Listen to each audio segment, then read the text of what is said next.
Hey,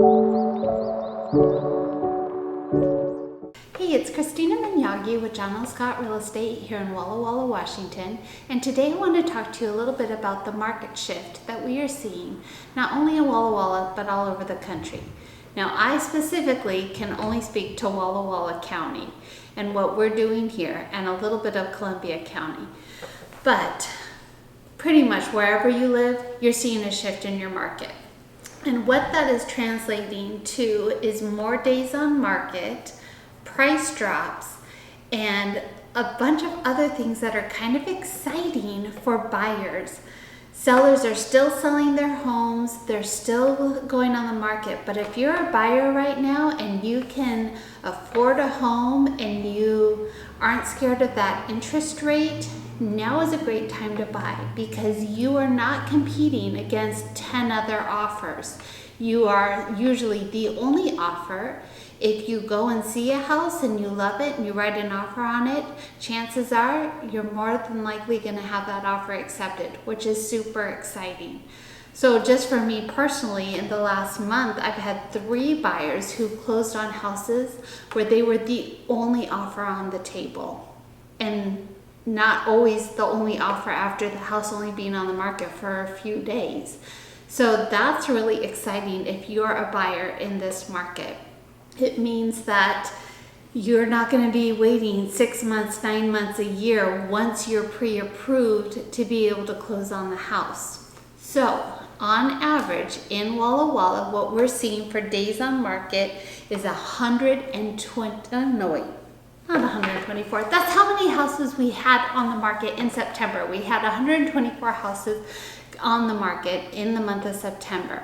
Right now, I want to say we're up to like 115, which anything over 100, I'm just so excited about for my buyers because it just gives you many more options. The average days on market was actually, for the month of September, 10 days on the market. Now, there are a few outliers, either for shorter days on the market or more days on the market. But the average, which was what the word we're looking at, were 10 days on the market. The median sales price of a home that sold in the month of September was $399,000, which I feel like is pretty reasonable. Now, the interest rates did go up, so you might have been looking at a 5%, 6%, even 7% interest rate, depending on your credit score. But an interesting phenomenon is happening right now with those rates. A lot of sellers are willing to buy down the interest rate for you rather than reduce their purchase price. So let's say you fall in love with a house for $499 and you're like, we're pre-approved for that amount, but we do not want to spend that much on a monthly basis after talking to your lender, and you figure out what that monthly mortgage amount is going to be. You can approach the seller and say, here's what it would cost for you to buy down our rate 1 to 2 points. And that can make a big difference in your monthly mortgage payment amount.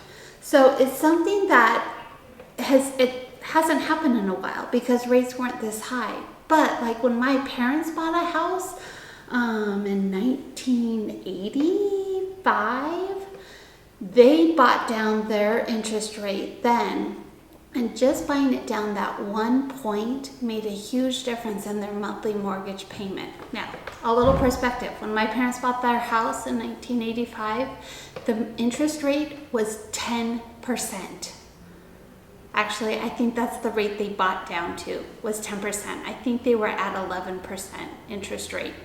So like what we're seeing right now is nothing compared to what we were looking at in the 1980s. It's still high. I totally get it. And the cost of houses has gone up considerably since that time. But it's still, in the grand scheme of things, it's not too bad. So again, we've got some interesting things happening. So sellers will buy down your interest rate. The other thing that they're doing is they're covering your closing costs. So let's say that, which hasn't happened in a long time, like over the last 3 years, you had to come with your own down payment, your own closing costs. All of the money that you would need to purchase your house had to come from your own bank account. Sellers were not contributing to that. Just today, I saw sellers' contributions of $6,000, $9,000.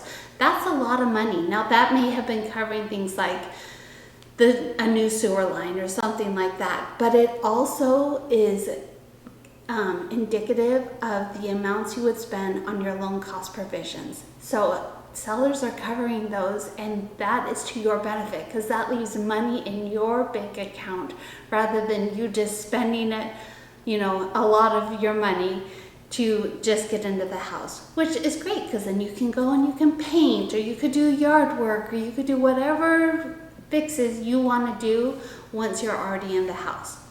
So don't be scared. Get out there, start looking at houses. If you see anything in the Walla Walla Valley, give me a call, Christina Miyagi with John L. Scott Real Estate.